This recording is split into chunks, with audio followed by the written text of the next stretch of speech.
Good morning friends, फिर से आप लोगों का आपके चैनल संकल्प क्लासेज पर आप सभी लोगों का स्वागत है। आज हम लोग पढ़ेंगे रेशियो प्रोपोर्शनल अनुपात समानुपात का लेक्चर नंबर 13। आप लोगों को लेक्चर नंबर 13 में ये बताया जाएगा दिल टूटने पर आधारित प्रश्न। देखिए, एक हीरा 3 हिस्सों में टूट गया, इन तीनों हिस्सों के वजन का अनुपात 2:3:4 है। यदि हीरे की कीमत इसके वजन के वर्ग के अनुक्रमानुपाती है, यदि ये हीरा टूटने पर 52,000 रुपए का नुकसान हुआ तो हीरे की मूल कीमत क्या है। देखिए, सबसे इंपॉर्टेंट भाषा यह है, हीरे की कीमत इसके वजन के वर्ग के अनुक्रमानुपाती है। इसका मतलब यह है कि जो हीरे की प्राइस है, जो हीरे की कीमत है, उसके वेट के वर्ग के बराबर है। अब कह रहा है कि इनका जो रेशियो है 2:3:4। तो देखिए, जब हीरा टूटा नहीं था उस समय टोटल वजन क्या होगा, तो आप कहेंगे 4, 3, 7 और 2, 9। जब हीरा टूटा नहीं था उस समय जो इसका टोटल वेट था, टोटल वजन था, वो था 9 ग्राम का, क्योंकि 4, 3, 7, 2, 9 ये इसका वेट है, ये हीरे का भार है। और कह रहा है कि जितना भार होगा उसका कीमत उसी के वर्ग के बराबर है। इसका मतलब अगर भार होगा 9 ग्राम का तो जो वेट होगा, इसके जो कीमत होगा इसके वर्ग के बराबर है, तो 9 का स्क्वायर बन जाएगा 81। लेकिन जब हीरा 3 टुकड़ों में टूट जाएगा तब देखा जाए कि कीमत कितना बनेगा। अगर भार है 2 ग्राम का, अगर भार होगा 2 ग्राम का, कीमत इसके वर्ग के बराबर है, तो 2 का स्क्वायर 4।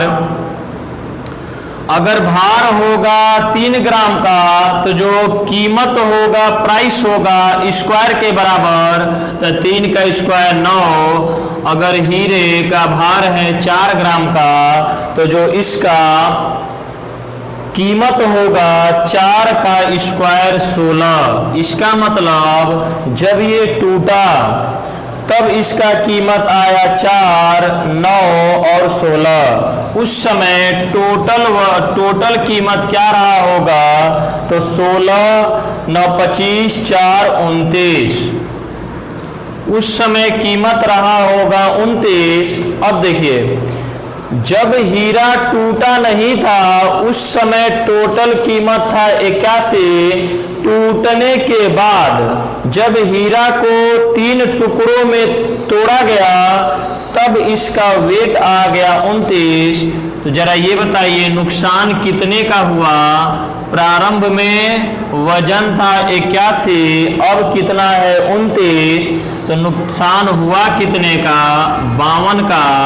वो कह रहा है कि 52 का नुकसान नहीं हुआ है। वो कह रहा है कि 52 का नुकसान नहीं हुआ है। जो नुकसान हुआ है 52,000 रुपए का। इसका मतलब 52 यूनिट की वैल्यू दी गई है 52,000 रुपए। 52 यूनिट 52,000 रुपए। 1 यूनिट 52,000 बटे में 52, ये आपका बन जाएगा 1,000। 1,000 गुने पर। तो आपसे ये पूछा गया है कि बताइए हीरे की मूल कीमत क्या थी, तो हीरे की मूल कीमत है कितना, 81। और 81 का भी किया जाएगा 1,000 गुना, तो जो हीरे की मूल कीमत हो जाएगी 81,000 रुपए। हीरे की मूल कीमत बन जाएगी 81,000 रुपए। चलिए आइए फ्रेंड्स, इसी पर एक और सवाल देखा जाए। एक हीरा 4 हिस्सों में टूट गया, एक हीरा 4 हिस्सों में टूट गया, इन चारों हिस्सों के वजन का अनुपात 1:2:3:4 है। यदि हीरे की कीमत इसके वजन के वर्ग के अनुक्रमानुपाती है, यदि ये हीरा टूटने पर 700 रुपए का नुकसान हुआ तो हीरे की मूल कीमत क्या रही होगी। देखिए कह रहे कि जो भी हीरे की प्राइस है उसके वेट के वर्ग के बराबर है। इसका मतलब वेट होगा 2 ग्राम का तो प्राइस होगा 4, उसके स्क्वायर के बराबर है। वेट होगा 5 ग्राम का तो प्राइस होगा 5 का स्क्वायर 25। तो उसी प्रकार दिया गया चारों हिस्सों का अनुपात 1:2:3:4। ये बताइए जब हीरा टूटा नहीं था, उस समय टोटल वजन क्या रहा होगा। तो 4 3 7 और 7 2 9 1 10। उस समय इसका वेट रहा होगा 10 ग्राम का या 10 किलोग्राम का। अगर वेट होगा 10 ग्राम का, कीमत कितना होगा, वेट के स्क्वायर के बराबर है। तो 10 का स्क्वायर बन जाएगा आपका 10 का स्क्वायर, ये हो जाएगा आपका 100। तो जो कीमत रहा होगा 100 रुपए का। लेकिन जैसे ही हीरा को 4 हिस्सों में तोड़ दिया गया, देखिए अगर 1 में टूटेगा वेट, प्राइस कितना बनेगा 1 का स्क्वायर 1। अगर 2 में टूटा होगा तो 2 का स्क्वायर 4। अगर 3 में टूटा होगा, ये वेट है, प्राइस इसके वर्ग के बराबर होगा 9। अगर 4 में टूटा होगा 4 का स्क्वायर, अगर वेट होगा 4 ग्राम का, कीमत 4 का स्क्वायर होगा 16। ये बताइए जब हीरा टूटा, जब 4 टुकड़ों में टूटा, उस समय टोटल मूल्य, टोटल प्राइस क्या रहा होगा।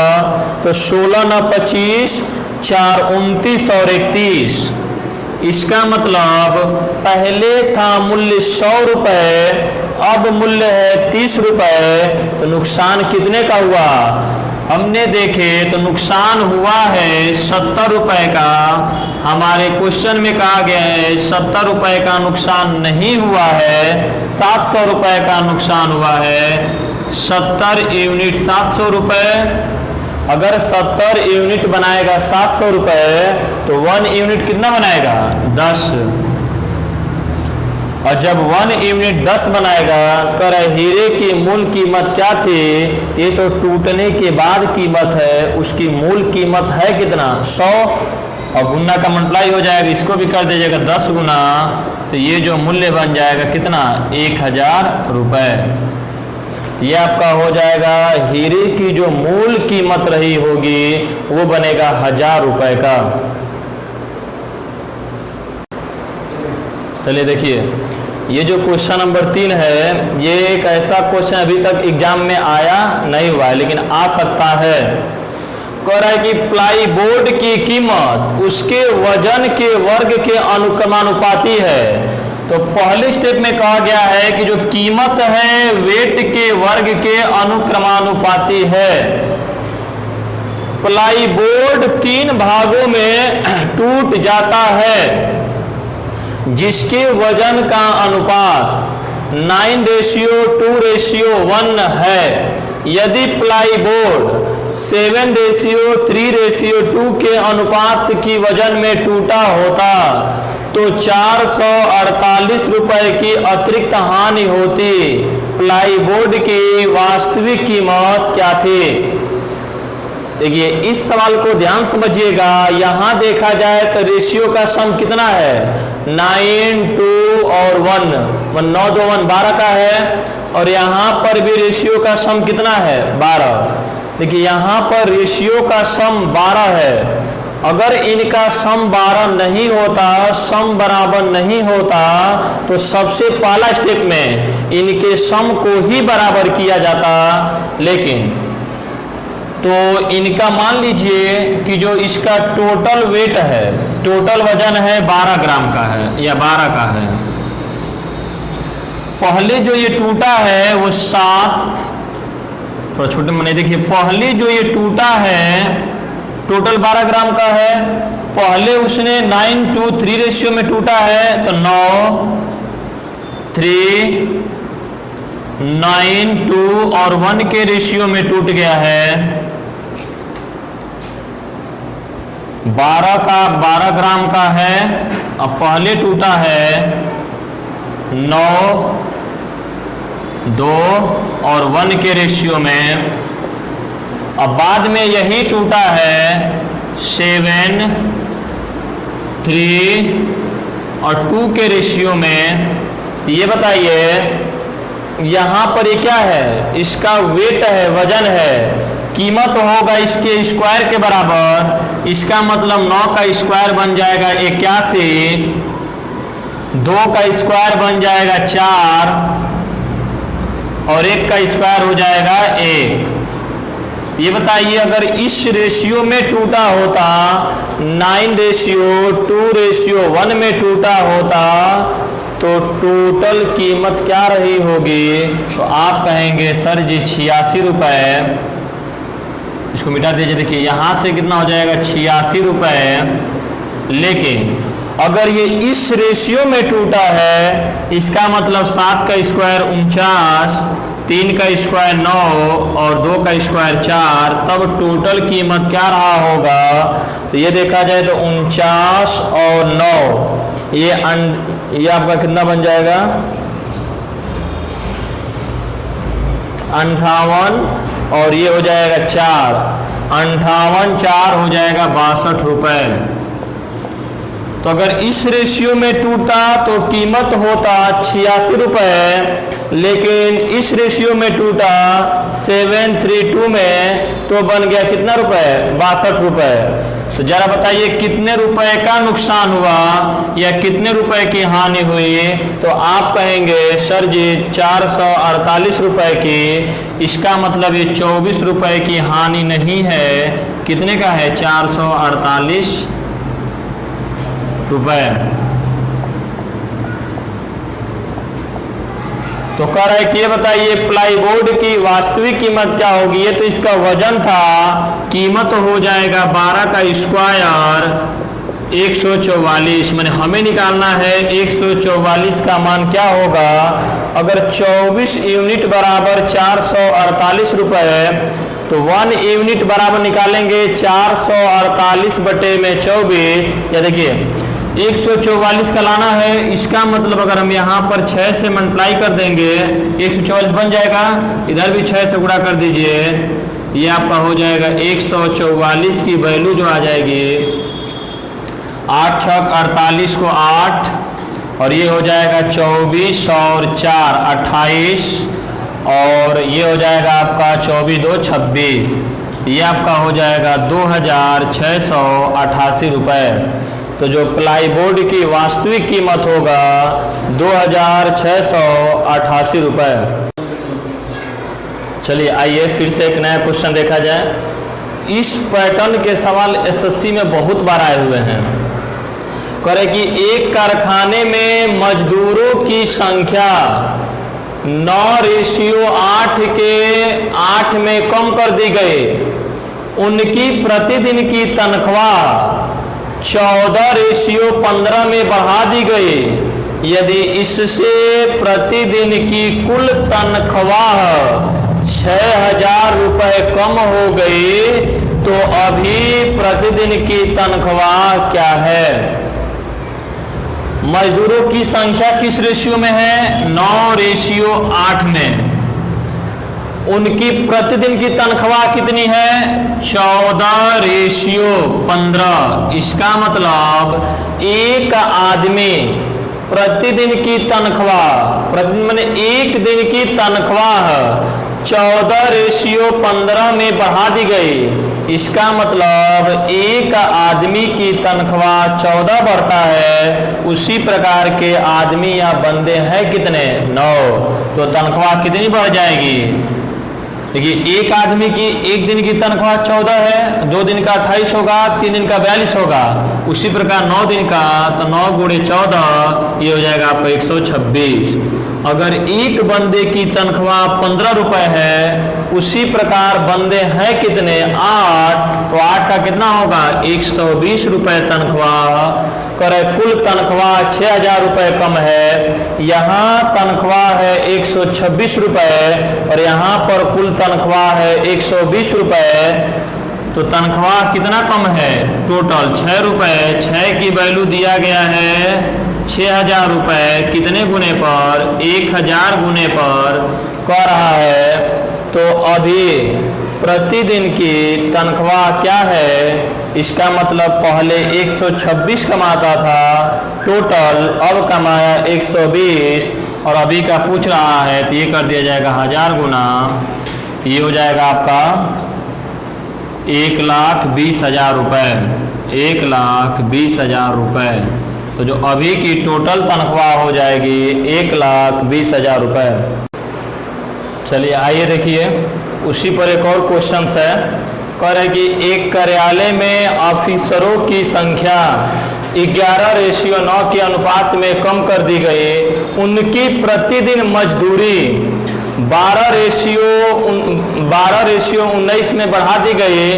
इन कुल प्रतिदिन मजदूरी में 19,500 रुपये बढ़ गए, तो प्रारंभ में कुल मजदूरी कितनी थी ये बताइए। ऑफिसरों की संख्या कितनी है 11:9 का। उनकी प्रतिदिन की मजदूरी कितनी है, आप बोलेंगे 12:19 का। इसका मतलब एक मजदूर की सैलरी है 12 रुपए, उसी प्रकार 11 मजदूर है तो टोटल सैलरी कितना होगा, कुल मजदूरी कितना रहा होगा। तो आप कहेंगे 11 गुणे 12 ये आपका हो जाएगा 132। उसी प्रकार एक मजदूर, एक ऑफिसर की सैलरी है 19 रुपए, उसी प्रकार एक मजदूर की सैलरी है 19 रुपए और मजदूरों की संख्या है कितना 9, या टोटल अब देखा जाए टोटल मजदूरी कितना हो जाएगा, गुणा करेंगे 171। इसका मतलब पहले मजदूरी था 132 रुपए, अब मजदूरी है 171 रुपए। तो जरा ये बताइए मजदूरी बढ़ाया कितना गया है, आप कहेंगे सर जी 39, और 39 की वैल्यू देखिए कुल प्रतिदिन मजदूरी में 19,500 रुपये बढ़ जाता है। तो यहाँ बढ़ा है 39 और 39 नहीं बढ़ा है, 19,500 बढ़ा है। अगर 39 की वैल्यू होता 19,500 रुपये तो एक की वैल्यू कितना हो जाएगा 500 गुने पर। तो आपसे ये कह रहा है कि ये बताइए प्रारंभ में कुल मजदूरी कितना था, तो प्रारंभ में था 132 रुपये और बाद में था 171 रुपये। तो यहाँ पर भी किया जाएगा 500 टाइम्स 500 गुना, तो 0 0 5 दुना के 10, 15 1 16, 15 1 16, तो ये हो जाएगा जो प्रारंभ में कुल मजदूरी थी वो कितनी रही होगी, तो आप बताएंगे 66,000 रुपये। 66,000 रुपये।